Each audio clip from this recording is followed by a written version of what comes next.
بسم اللہ الرحمن الرحیم۔ السلام علیکم ناظرین، آج ہم وہ بیانک راتیں کہانی لے کر آپ کی خدمت میں حاضر ہیں، لیکن کہانی میں آگے بڑھنے سے پہلے آپ تمام دوستوں سے التماس ہے کہ ہمارے چینل ذرا سی آہٹ کو سبسکرائب کر دیجیے اور ساتھ گھنٹی کے بٹن کو دبا دیجیے تاکہ ہماری آنے والی ویڈیو کا نوٹیفیکیشن آپ کو مل سکے۔ شکریہ۔ ہمارے علاقے آگا میں ایک لال اسکول تھا۔ اس اسکول کے بارے میں یہی مشہور تھا کہ یہ اسکول نہ صرف اسیب زدہ بلکہ جنات بھوت پرید چڑیلوں اور بدروحوں کا مسکن ہے۔ میری چھوٹی بہن فوزیہ بھی لال اسکول میں 7ویں جماعت میں زیر تعلیم تھی۔ فوزیہ اکثر و بیشتر لال اسکول میں ہونے والے کسی نہ کسی ناقابل یقین اور خوفناک واقعے کو بیان کرتی نظر آتی تھی، جسے سن کر میرے گھر والے نہ صرف یقین کر لیتے تھے بلکہ کچھ خوفزدہ بھی ہو جایا کرتے تھے۔ ظاہر ہے اسیب زدہ اسکول ہے، یہی کچھ ہوگا، بس تم یہ سال پورا کر لو، ہم تمہیں اس اسکول سے نکلوا لیں گے۔ میری امی کچھ زیادہ ہی ڈر جایا کرتی تھی اور میں صرف ہنس کر رہ جاتا تھا۔ ایک دن فوزیہ اسکول سے آئی تو اس کے چہرے پر ہوائیاں اڑ رہی تھی۔ اور یہ تو ہے، امی اس کی یہ حالت دیکھ کر گھبرا گئی۔ میں جو دوپہر کے کھانے کے لیے گھر آیا ہوا تھا، فوزیہ کی طرف دیکھتا رہ گیا۔ آج میں نے اپنی آنکھوں سے ایک حیرت انگیز منظر کو دیکھا۔ ہماری مس رضیہ پیریڈ ختم ہونے کے بعد مجھے اپنے پیچھے اردو کی کاپیاں لانے کا کہہ کر کونے میں بنے اسٹاف روم کی طرف چل دی۔ میں نے پوری کلاس کی لڑکیوں سے کاپیاں لے کر جمع کی اور مس رضیہ کو دینے اسٹاف روم کی طرف چل پڑی۔ مس رضیہ فری پیریڈ ہونے کی وجہ سے ذرا اپنا خلیہ درست کر رہی تھی۔ میں میز پر کاپیاں رکھ کر ترتیب دینے لگی۔ مس رضیہ نے اپنے لمبے بال کھولے اور کنگھی کرنے لگی۔ کنگھی کرتے ہوئے اچانک وہ زور سے چیخ پڑی۔ میں نے جو گھبرا کر ان کی طرف دیکھا تو دیکھتی ہی رہ گئی۔ ایسا لگ رہا تھا جیسے کسی ان دیکھے وجود کے ہاتھوں نے مس رضیہ کے بالوں کو پشت کی طرف سے مضبوطی سے پکڑ لیا ہو۔ ان کا سر پیچھے کی طرف اس حد تک جھک گیا تھا جیسے پیٹھ سے جا لگا ہو، اور پیشانی کی طرف سے ان کے بال بری طرح کھنچ کر رہ گئے تھے اور تکلیف کی زیادتی سے ان کا چہرہ لہو رنگ ہو رہا تھا، اور وہ دونوں ہاتھوں سے اپنے بالوں کو پکڑے یوں مچل رہی تھی جیسے ان دیکھے وجود کی گرفت سے نکلنا چاہ رہی ہوں۔ مس رضیہ کو اس قدر تکلیف میں دیکھ کر میں تیزی سے ان کی طرف بڑھی۔ ابھی میں نے ان کی طرف ایک قدم ہی بڑھایا تھا کہ اسی وقت ایسا لگا جیسے اسی ان دیکھے وجود نے انہیں بری طرح باہر کی جانب دھکیل دیا ہو۔ دھکا اس قدر شدید تھا کہ مس رضیہ چابی والے کھلونے کی طرح بغیر رکے دوڑتی ہوئی ہماری کلاس کے قریب جا کر زور سے گری اور بے ہوش ہو گئی۔ ان کی ناک سے خون بہنے لگا تھا اور ان کے بال بری طرح بکھرے اور اکھڑ گئے تھے۔ با خدا اگر یہ سب کچھ میں نے اپنی آنکھوں سے نہ دیکھا ہوتا تو کبھی یقین نہ کرتی، لیکن اب مجھے یقین ہو چلا ہے کہ لال اسکول اسیب زدہ ہے۔ یہ کہہ کر فوزیہ رونے لگی۔ میں نے اسے گلے سے لگا کر پیار کیا اور اسے ڈھیروں تسلیاں دینے لگا۔ مجھے یقین تھا کہ فوزیہ جھوٹ نہیں بول رہی تھی کیونکہ وہ بے تحاشا ڈری ہوئی تھی، لیکن جانے کیوں اسیب والی بات بھی مجھ سے ہضم نہ ہو پا رہی تھی۔ شام کو اپنے دوست شکیل اور سکندر سے ملا تو ان کے لبوں پر بھی یہی واقعہ تھا۔ گویا گزشتہ واقعات کی طرح یہ واقعہ بھی پورے علاقے میں گردش کر کے رہ گیا تھا۔ میں نے یہ فیصلہ کیا ہے کہ میں لال اسکول میں 3 راتیں گزاروں گا۔ میں بھی تو دیکھوں کہ وہ کیا چیزیں ہیں جنہوں نے پورے اسکول میں خوف و ہرس پھیلا رکھا ہے۔ اوے ہوش کر، کیوں جوانی اور کنوارے پن میں وقت سے پہلے مرنا چاہتا ہے؟ سکندر نے مجھے ڈرا کر باز رکھنا چاہا۔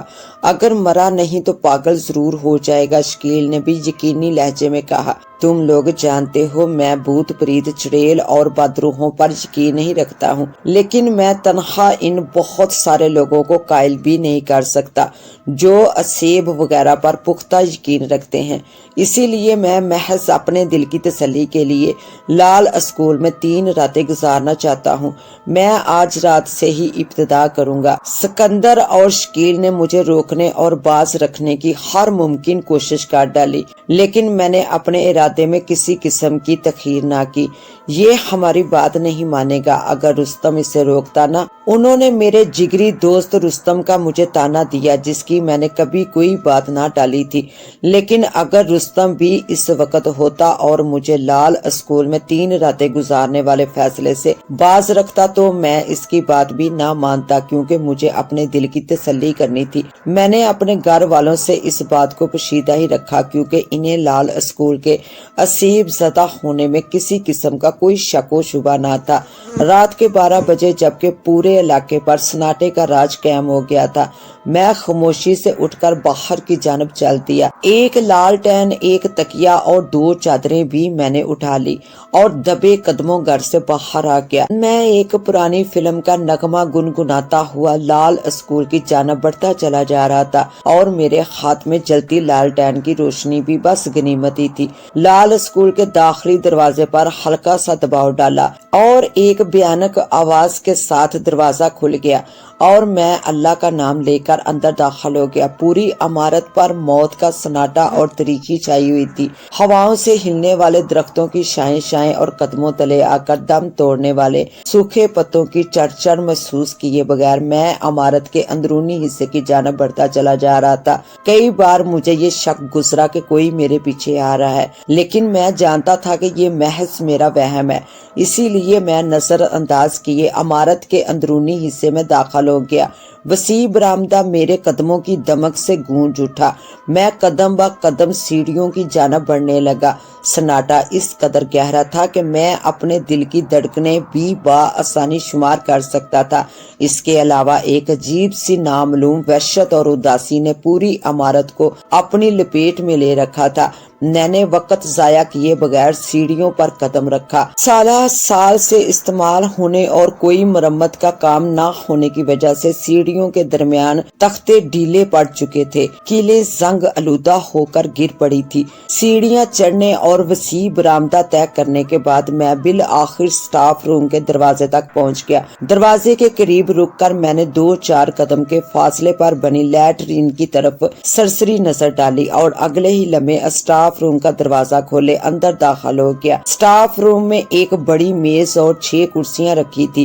داخلی و خارجی ایک ہی دروازہ تھا اور ایک ہی کھڑکی تھی جو باہر میدان کی طرف کھلتی تھی، لیکن اس وقت بند تھی۔ میں نے تمام خوفناک واقعات اسی اسٹاف روم اور اسی لیٹرین کے بارے میں سنے تھے، اس لیے میں نے سوچ لیا تھا کہ میں رات اسٹاف روم میں ہی گزاروں گا۔ میں نے اسٹاف روم سے باہر آ کر لیٹرین کے دروازے پر نظریں جما دی۔ میرے دماغ میں لیٹرین سے متعلق سنے گے تمام واقعات گونجنے لگے۔ فوزیہ کے مطابق 2-3 لڑکیوں نے یہ بتایا تھا کہ جب وہ اپنی ضرورت پوری کرنے لیٹرین میں داخل ہوئی تو ان کے سروں پر لیٹرین کی چھت سے تازہ اور گاڑے خون کے کئی قطرے آ کر ٹپکے تھے۔ کئی لڑکیوں نے لیٹرین کے اندر لمبے لمبے بالوں والی ایک بھیانک صورت کالی سیاہ عورت کو دیکھا تھا۔ کسی نے لیٹرین کے ایک کونے میں صاف شفاف کپڑوں میں لپٹے ہوئے ایک وجود کو ہنستے اور ہاتھ پاؤں چلاتے ہوئے دیکھا تھا۔ غرض کے ناقابل یقین واقعات کا ایک سلسلہ تھا جو اسکول میں خوف و ہرس پھیلانے کا سبب بنا ہوا تھا۔ اسی خوف و ہرس کو کم کرنے کے لیے لیٹرین کو ایک موٹا سا تالا لگا کر بند کر دیا گیا تھا۔ ہونا تو یہ چاہیے تھا کہ لیٹرین کے بند ہوتے ہی خوفناک واقعات کا سلسلہ بھی بند ہو جاتا، لیکن ایسا نہیں ہوا، بلکہ بقول شخص واقعات میں مزید شدت پیدا ہو گئی، جن میں ایک واقعہ مس رضیہ کو بالوں سے پکڑ کر دھکیلنے والا بھی تھا۔ ابھی میں ان سوچوں میں ہی تھا کہ لکڑی کی سیڑھیوں سے بلند ہوئی آواز نے میری توجہ ہٹا لی۔ میں نے اپنی جگہ کھڑے گردن گما کر برآمدے کے سرے کی طرف دیکھنا چاہا، لیکن سوائے گہرے اندھیرے کے مجھے کچھ دکھائی نہ دیا۔ اسی وقت دپ دپ کرتے قدموں کی آواز بلند ہوئی، یوں لگ رہا تھا جیسے کوئی میری طرف ہی بڑا چلا آ رہا ہو، لیکن تاریکی کے باعث میری نظریں کسی بھی وجود کو دیکھنے سے قاصر تھی۔ لمحہ بہ لمحہ قریب آتی قدموں کی چاپ سن کر میں بجلی کی تیزی سے اسٹاف روم کی جانب لپکا اور